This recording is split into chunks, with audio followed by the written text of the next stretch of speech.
ईरानी बंदरगाह चाबहार पर अमेरिका ने पाबंदियां आयद कर दी, यानी इसका मतलब है कि भारत की खित्ते से छुट्टी हो गई। आमिर रज़ा मेरे साथ मौजूद हैं, उनसे बात करते हैं। आमिर भाई, ये बड़ी डेवलपमेंट हुई है कल। अमेरिका ने चाबहार पर पाबंदियां आयद कर दी हैं, वो बंदरगाह जहां पर भारत की बहुत बड़ी इन्वेस्टमेंट थी। जी बिल्कुल, आपने सही कहा कि बहुत बड़ी इन्वेस्टमेंट थी और ये इन्वेस्टमेंट जो थी ना सिर्फ मुआशी तौर पर थी बल्कि स्ट्रेटजिकली भी थी।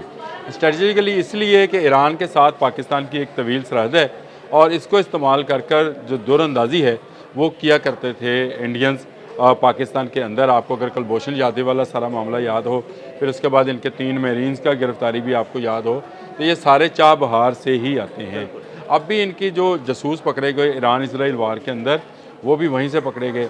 इसको मुआशी तौर पर इस तरह से देखना चाहिए, मैं ये समझता हूँ कि एक नई बंदरगाह ईरान डेवलप कर रहा था जो कि मिडल ईस्ट का मुकाबला करनी थी, यानी दुबई और दुबई जैसी जो बंदरगाहें मिडल ईस्ट में हैं, उनके जवाब में ईरान में एक बंदरगाह तैयार होनी थी। ईरान के लिए ये अच्छा था कि एक गैर मुल्की इन्वेस्टर, क्योंकि ईरान पर तो बहुत सारी मुआशी पाबंदियाँ हैं, तो एक गैर मुल्की इन्वेस्टर आता, वह बंदरगाह डेवलप करता, उसको 10 साल के लिए चलाता और इसके बाद वो चला जाता। ये 10 साल का मुआहदा था और इस पर अरबों डॉलर जो थे इन्वेस्ट किए। यानी आप उसका सिर्फ एक बे, जिसको भेजती बे कहा जाता है, उसकी कीमत ही देख लें तो 120 अरब डॉलर है, 120 अरब रुपया है।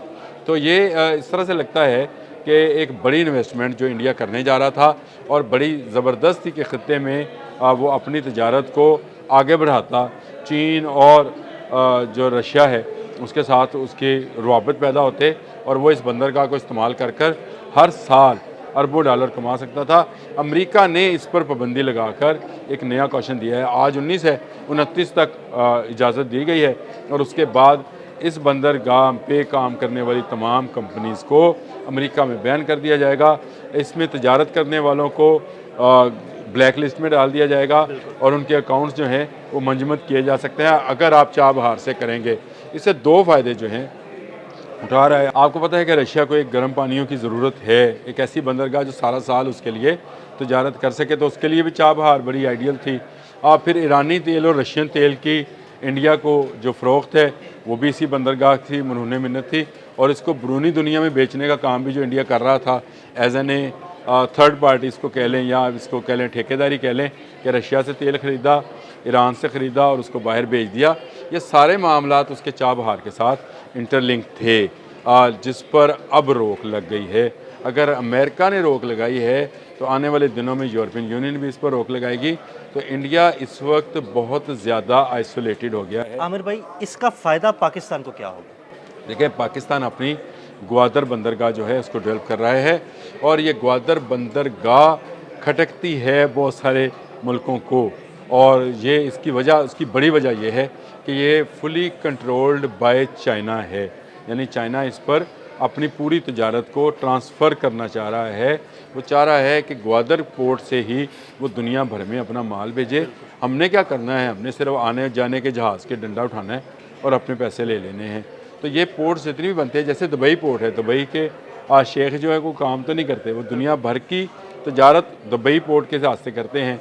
ईरान ऐसी ही बंदरगाह चाबहार में बनाना चाह रहा था और पाकिस्तान ग्वादर में डेवलप करना चाह रहा है। तो पाकिस्तान की जो है बंदरगाहें जो हैं उनमें ज़्यादा माल आएगा अगर चाबहार की बंदरगाह से इंडिया निकल जाएगा।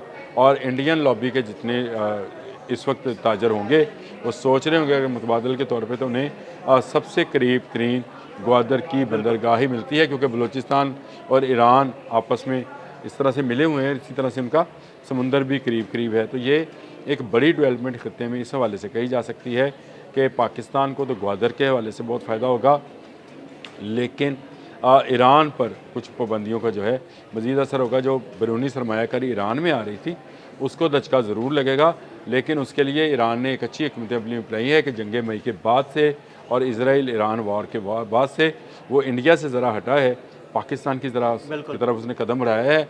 और ये ऐन मुमकिन है कि अगर ग्वादर की बंदरगाह चाइनीज़ डेवलप कर रहे हैं तो इसी बंदरगाह का अगला फ़ेज़ जो है वो चाबहार की तरफ ले जाएँ, क्योंकि इंडियंस के लिए मुमकिन नहीं रहेगा चाबहार में काम करना अगर वहाँ से तजारत ही नहीं हो सकेगी। अगर वहाँ पे कंपनीज़ को अमेरिका और यूरोप में बैन कर दिया जाएगा, जो कि डोनाल्ड ट्रंप इशारा दे गए हैं तो 29 के बाद आप यहाँ से काम नहीं कर सकेंगे। ये उसके बाद जो है ये मामला जो हैं मज़ीद बिगड़ते चले जाएंगे। मैं आइसोलेशन की बात कर रहा था तो किसी ज़माने में हम बहुत ज़्यादा आइसोलेटेड लग रहे थे, लेकिन आज अगर आप ख़त्े में नज़र दुराएं तो आपको भारत अकेला होता नज़र आ रहा है। बिल्कुल ऐसे। और भारत के अकेलापन जो है वो अब उसके सामने उसके फेस से भी नज़र आ रहा है।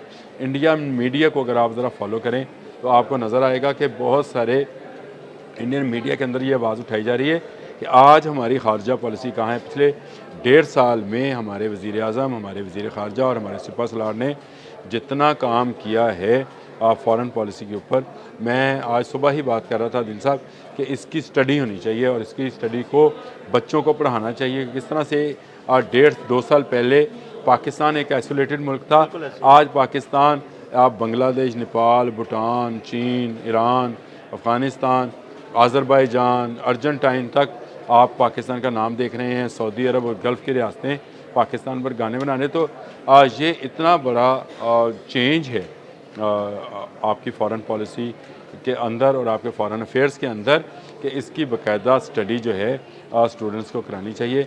ये स्टडी जब तक नहीं कराएंगे बच्चों को कैसे पता चलेगा कि 2 साल पहले कहा जा रहा था कि ये मुल्क दिवालिया हो गया, तो क्यों अब कहा जाता है कि इसकी ये तरक्की कर रहा है। 2 साल पहले ये कहा जा रहा था कि ये हम क्या इंडिया पर हमला कर दें। आज जो है इंडिया इस बात से डर रहा है कि कहीं पाकिस्तान हम पर हमला ना कर दें, और दुनिया के ममालिक आपसे दफाई मुआहदात कर रहे हैं।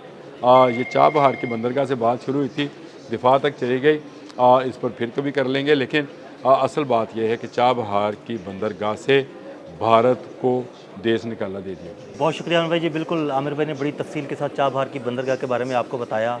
अदील अहमद और आमिर रज़ा को इजाज़त दीजिएगा। अल्लाह हाफ़िज़। देखिए, पाकिस्तान अपनी ग्वादर बंदरगाह जो है उसको डेवलप कर रहा है, और ये ग्वादर बंदरगाह खटकती है बहुत सारे मुल्कों को, और ये इसकी वजह, उसकी बड़ी वजह यह है कि ये फुली कंट्रोल्ड बाय चाइना है।